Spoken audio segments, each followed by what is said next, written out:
Sir வணக்கம் sir. வணக்கம் sir. Tamil Nadu சட்டமன்ற பேரவையின் இந்த ஆண்டுக்கான கூட்டத்தொடர் இன்று ஆளுநர் உரையுடன் தொடங்கியது. இன்னைக்கு ஆளுநர் உரையை வாசிக்காம எழுந்து போயிட்டாரு. தேசிய கீதத்தை முதல்ல பாடலையா, எப்படி பாக்குறீங்க? உரையோடு தொடங்கியதுன்னு சொல்றதே தப்பு. எங்க உரையோட தொடங்குது? அதான் வாசிட்டார்ல சபாநாயகர். உதவாங்காம கவர்னர் ஓடி விட்டாருன்னு வேணா தலைப்பு போட்டுக்கணும். அதான் வேணா நடக்கும். எதுக்கு இந்த கவர்னருக்கு இந்த வேலை? இவ்வளவு நாள் தான் பஞ்சாயத்து ஓடிச்சு. கவர்னருக்கு ஒரு முற்றுப்புள்ளி வைக்கிற மாதிரி நாங்கள் சுப்ரீம் கோர்ட்டுக்கே போய் ஆளுநருக்கு உண்டான ஒரு டைம் லிமிட்டே போட்டு ஒரு கேஸே நடத்தி ஒரு 10 மசோதாவுக்கு ஆர்டரே வாங்கிட்டு வந்து இன்னும் கேஸ் நிலுவையில் இருக்கு. இவ்வளோ பிரச்சனை தமிழ்நாட்டுக்கு ஆளுநருக்கு இருக்கு. இவ்வளோ புரிதல் இருக்கு. புரிதல் இல்லாமலும் இவ்வளோ பிரச்சனை இருக்கு. ஏன் இவருக்கு இந்த வேலை? கூப்பிட்டாங்கன்னா நிறைய இப்போ சபாநாயகர் பேட்டி கொடுத்தாரு. ரத்தன கமலம் விரிச்சு சிவப்பு கமலம் விரிச்சு அவரை கூப்பிட்டு உள்ள உட்கார வச்சு கையில் கொடுத்தோம். உடனே தேசிய கீதத்தை பாடு முதல்ல. ஆனால் தேசிய கீதம் பாட நாங்கள் தேசத்துக்கு கொடுற இல்லாம வரைபடத்துல இருந்து வெளியிலே இருக்கும். என்ன அர்த்தத்தில் இருந்தாலும் பேசிட்டு இருக்காரு. நான் தெரியாம கேட்கிறேன். தேசிய கீதம் பாடுன்னு சொன்னா பார்லிமெண்ட்ல போய் ஜனாதிபதி உள்ள வந்து எல்லா மொழியில இருக்க மொழிகளையும் பத்தி முதல்ல பாடிடுங்க, அப்புறமா தேசிய கீதத்தை பத்தி பாடுங்கன்னு ஏதாவது குறுக்கா பேசினா எவனோ விடுவானா? நடக்கிற கிடையாது. இப்ப அங்க போய் எங்க தமிழ் தாய் வாழ்த்த முதல்ல பாடு. எங்க ஸ்டேட்ல இருந்தானே அவனுக்கு பார்லிமெண்ட். ஒட்டுமொத்த பார்லிமெண்ட்டும் யார் இருக்கா? ஒவ்வொரு மாநிலங்களும் சேர்ந்தாலும் அங்க இருக்கு. முதல்ல ஒண்ணு தெரிஞ்சுக்கங்க. இது வந்து இப்படி கொண்டுட்டு போங்க. இந்தியா வந்து எங்க பேரறிஞர் அண்ணா சொன்னது மாதிரி யூனியன் இஸ் லைக் ஆனியன் பேரு. யூனியன் இஸ் லைக் ஆனியன்னா, ஆனியன்னா என்ன? வெங்காயம். வெங்காயத்தை உரிச்சு பார்த்தீங்கன்னா உள்ள ஒன்றும் இருக்காது. அதனால வெங்காயத்தோட இந்த யூனியனை கம்பேர் பண்ணிக்க அப்படின்னு என்ன அர்த்தம்? இந்த ஒன்றிய அரசு ஏறக்குறைய ஒரு வெங்காயம் மாதிரி. எங்களுடைய ஒட்டுமொத்த இந்தியாவில் இருக்க மாநிலங்கள் இல்லைன்னா ஒன்றிய அரசுக்கு வேலை இல்லை. அப்ப மாநில மொழிகளுக்கு உண்டான முக்கியத்துவத்தை நீ முதல்ல பாடுன்னு நாங்க பார்லிமெண்ட்ல வந்து கேட்டா நீ ஒத்துக்குவியா? நான் உன்னை கேட்கிறேன். நீ ஒரு தமிழன் தானப்பா. உனக்கு நம்ம மாநில மொழி இருக்குல்லப்பா. நம்மளோட தாய் தேசிய கீதம் இருக்குல்ல, தமிழ் தாய் வாழ்த்து இருக்குல்ல. ஏன் 40 MP நம்ம கொடுத்துருக்கோம். கரெக்டா? 40 MPக்காக என்னுடைய தமிழ் தேசிய கீதத்தை முதல்ல பாடு அப்படின்னு பார்லிமெண்ட்ல போய் நாங்க சண்டை போட்டா நீ என்ன பண்ணுவ? தமிழ் தாய் வாழ்த்தை பாடிட்டு தான் அப்புறம் நீ ஆரம்பிக்கும்னு சொன்னா ஒத்துக்குவியா? ஒவ்வொரு ஸ்டேட்டுக்காரனும் இதே மாதிரி வங்காள மொழியை பாடு, ஊப்பி, இப்படி ஒவ்வொருத்தரா கண்டவன் நீ ஒத்துக்குவீங்களா? நடக்கிற கிடையாது. இவருக்கு என்ன இப்ப தேவையில்லாத மரபு தாண்டி வேணாம். ஏன்னா நாங்க தேசிய கீதத்தை அவமானப்படுத்துறோமா? இல்ல தேசிய கீதம் பாட மாட்டோம்னு சொல்றோமா? என்ன தெரியுமா காரணம்? தேசிய கீதத்தை அவமானப்படுத்தியதா நம்ம தமிழ்நாடு அரசு மேல ஒரு குற்றச்சாட்டு வைக்கிறதுக்கு இவர் இந்த பிளான். அதுக்கான முன்னெடுப்பு. நாங்க அதை பத்தி ஒண்ணும் கவலைப்படலையே. சரி, அதுல பாடிட்டாதான் என்ன குறைஞ்சிட போறீங்க? அது பாடுறதுல என்னப்பா என்ன அவசியம் இருக்கு? தேசிய கீதம் மரபடியே இல்லை சார். எதுக்கு சார் இப்போ போடணும்? தமிழ் தாய் வாழ்த்தை பாடிட்டு அதுக்கப்புறம் தேசிய கீதம் பாடணும். சரி, அது பாடுறதுனால என்ன ஆயிரம்? ஏன் தமிழ் தாய் வாழ்த்தை முதல்ல பாடுறதுனால உனக்கு எங்க வலிக்குது? இல்ல, அது பாட சொல்லிட்டு அடுத்தது என்ன பாட சொல்றாரு? அவருதான் முடியாதுன்றாரு. முதல்ல நீ தேசிய கீதம் பாடுங்க சார். அந்த அளவுக்கு ஒவ்வொரு பிரச்சனை வரணும். ஒவ்வொரு பிரச்சனை ஏதோ ஒண்ணு பண்ணிட்டு வெளிநடப்பு பண்ணணும். இப்ப வேற ஏதாவது முதல்வர் அரசுக்கு எழுதி கொடுத்த அறிக்கையை நாங்கள் படிக்கிறோம். அதுல அண்ணா பேரு, பெரியார் பேரு, கலைஞர் பேரு இதெல்லாம் எழுந்துன்னா படிக்க மாட்டேன். உடனே வெளில வந்து சொல்லுவாரு, மாநில அரசு கொடுப்பதை ஆளுநர் அப்படியே படிக்க வேண்டும். ஏற்கனவே ஒரு வழக்கு, கேஸு, பிரச்சனை ஓடிட்டே இருக்கு. இதில் தொடர்ந்து நடக்கிறது. உடனே ஆளுநரை பத்தி விவாதம் நடக்கும், டிபேட் ஷோ நடக்கும், ஒரு பட்டிமன்றம் நடக்கும், கருத்தரங்கம் நடக்கும், எல்லா இளவு கருமாதியும் நடக்கும். ஆனா இப்ப என்ன ஆயிடுச்சு தெரியுமா? எல்லாத்தையும் விட்டாரு, புதுசா கண்டுபிடிச்சிட்டாரு. தேசிய கீதத்தை பாட சொல்லுவோம், இவனை பாட மாட்டாங்க அப்படின்னா நம்ம டக்குன்னு வெளில விடையாந்துருவோம். வெளில போய் தேசிய கீதத்தை அவமானப்படுத்துறது தமிழ்நாடு அரசுன்னு சொல்லுவோம். இப்ப நீ கேட்ட மாதிரி ஏங்க தேசிய கீதத்தை பாடினாதான் என்னங்க அப்படின்னு கேட்குவோம். இதெல்லாம் என்ன பொழப்பு? என்ன ஒரு மானங்கட்ட பொழப்பா இல்லை? எத்தனை தாட்டி நாங்கள் உங்களை வந்து இவ்வளோ புரிதலோட வச்சிருக்கோம். இப்போ கூட இவ்வளவு சண்டைக்கு பிறகு உங்களை ரத்தன கம்பளம் விரிச்சு உள்ள கூட்டு வந்து உட்கார வைக்கணும். வந்த பிறகு நீ முதல் வேலை இந்த வேலையை தான் ஸ்டார்ட் பண்ற. அப்புறம் நாங்க என்ன சொல்ல தோணும்? நாளை என்னை கேட்டீங்கன்னா நான் ஒரே வரையில பதில் சொல்லுவேன்.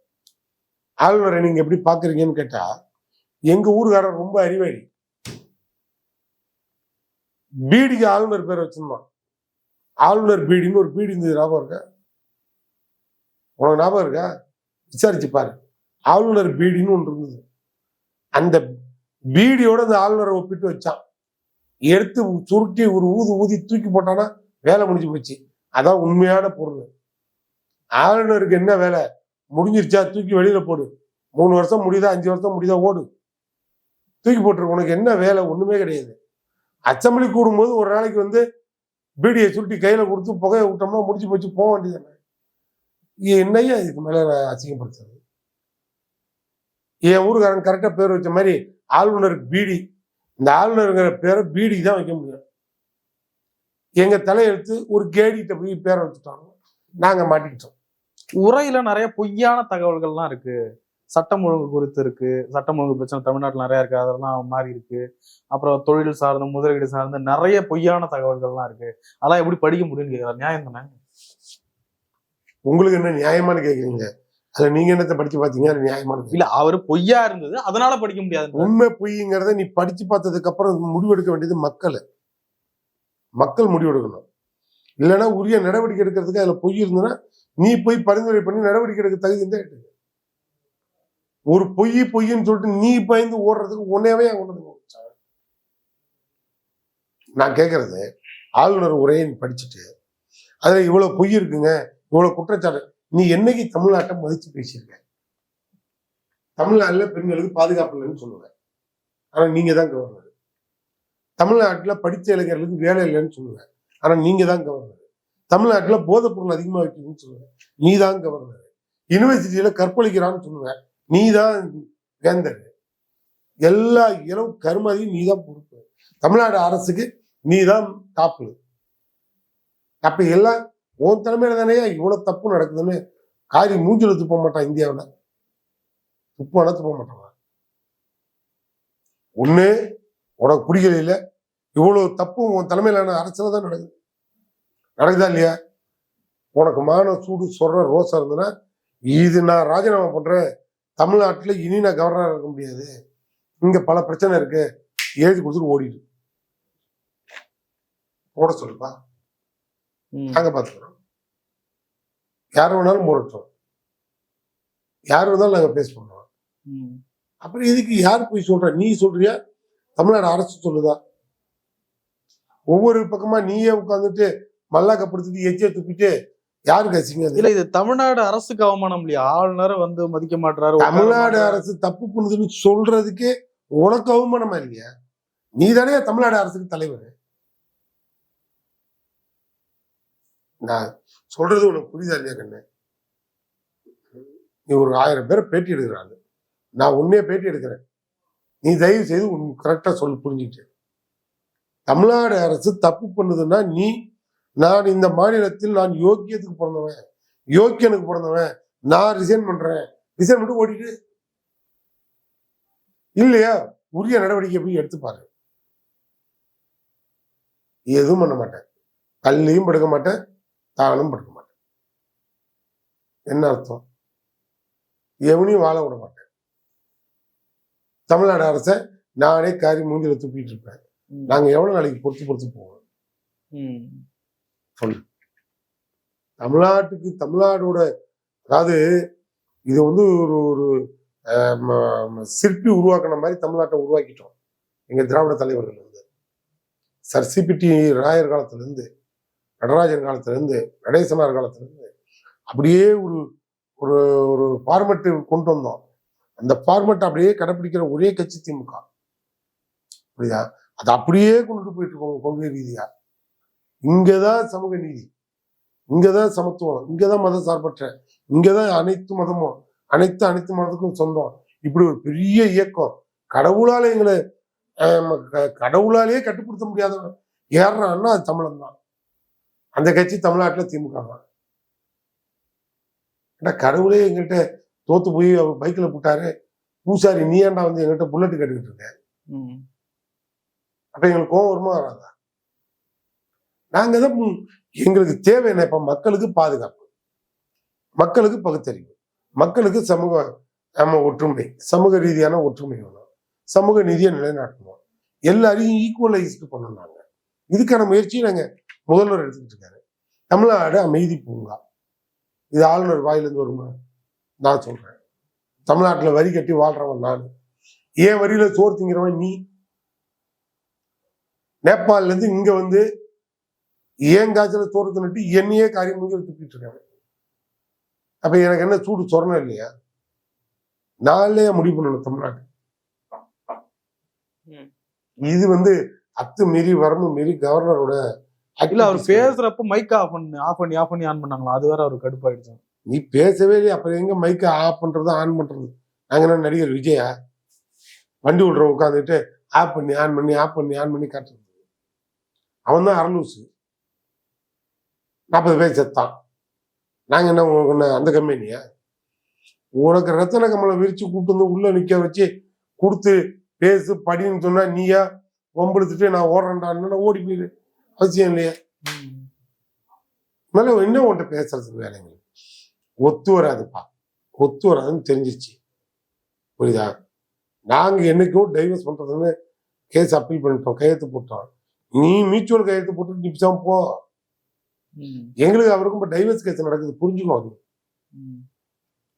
ஜட்ஜ்மெண்ட்டுக்காக வெயிட் பண்றோம். நாங்க ஆளுநரை என்னைக்கோ டைவர்ஸ் பண்ணிட்டோம். 2-3 வருஷம் ஆச்சு, கேஸ் பெண்டிங். பிரைவேட் ஜட்ஜ்மெண்ட் வந்துடும், அந்த ஆள் போடுவான். போட்டானா அதுக்கப்புறம் நாங்க பாத்துக்கிறோம். இந்த ஆளுநர் வருடத்தின் முதல் கூட்டத்தொடரில் அந்த உரை வாசிக்கணும் அப்படின்ற நடைமுறையே மாத்தணுன்றதுக்காக மற்ற மாநில அரசுகளுடன் சேர்ந்து நாடாளுமன்றத்துல நாங்க போராடுவோம், அதுக்கான உரிமையை பெறுவோம் அப்படின்னு மு.க. ஸ்டாலின் சொல்றாரு. நடக்கிற காரியம் அது? நடக்காம என்ன? ஆளுநரே கூப்பிடாம அசம்பிளி 2 தானே இருக்கு.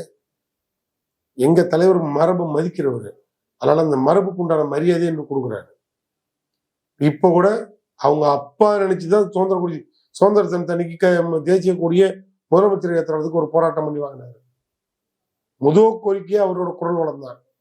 அப்படியெல்லாம் ஜனநாயகத்தில் நாங்க முறையா போராடி முறையா வாங்கி தொடர்ந்து கொடுத்துட்டு இருக்கோம். அப்ப இதை மட்டும் செய்ய மாட்டோமா? எதுக்கு ஆளுநர்? நான் ஏற்கனவே சொன்ன மாதிரி ஆட்டுக்கு தாடி, நாட்டுக்கு தேவையில்லாத ஒரு பாடி. அவசியம் இல்லையே. ஆட்டை ஒரு நாளைக்கு க்ளோஸ் பண்றது பிரியாணி போடுற மாதிரி ஆளுநரை க்ளோஸ் பண்ணி ஊருக்கு அனுப்புங்கப்பா. அந்த பயிலையே என்னது இது? விட்டுரு, ஆளுநருக்கு இது போதும். ஆளுநரை ரொம்ப ஹேண்டில் பண்ண முடியாத திணறதோ திமுக? அது ஆளுநரே சிரிக்காம சொல்ல மாட்டாரு, அவருக்கே வெக்கமா இருக்கும். இந்த கேள்வி அவரை கேட்டீங்கன்னா அவரே சிரிப்பாரு. ஏங்க வெளியே போய் சொல்லிடாதீங்க, எவனா நம்மளை காரி துப்பிட போறான். நான் தான் அவங்களுக்கு பயந்துக்கிட்டு துண்டகான துணியகானு ஓடிக்கிட்டு இருக்கேன்.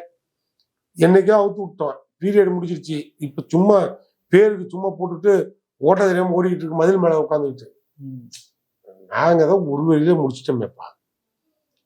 எங்களுக்கு வந்து நீங்க கிடையாது, எங்களுக்கு வந்து பிரைம் மினிஸ்டரும் கிடையாது, எங்களுக்கு ஆளுநரும் கிடையாது, பிரைம் மினிஸ்டரும் கிடையாது. எங்களுக்கு இருக்கிறதே சுப்ரீம் கோர்ட்.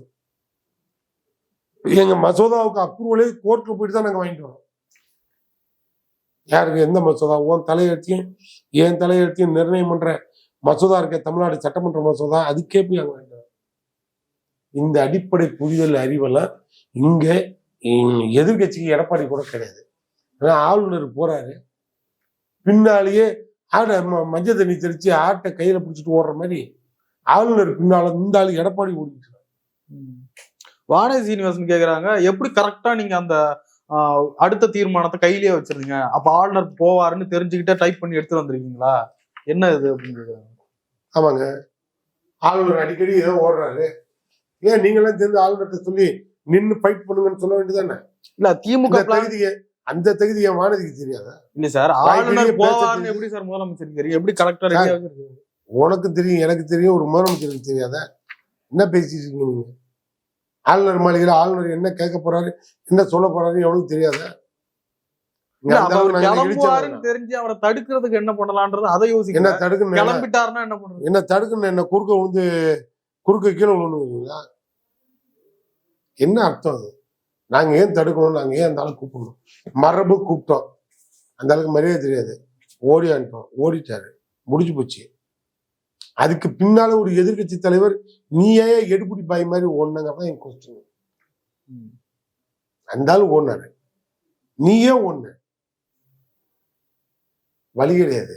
ஏன்னா உன் எஜமான், அது எஜமான் விசுவாசம், இது ஓடிடுச்சு.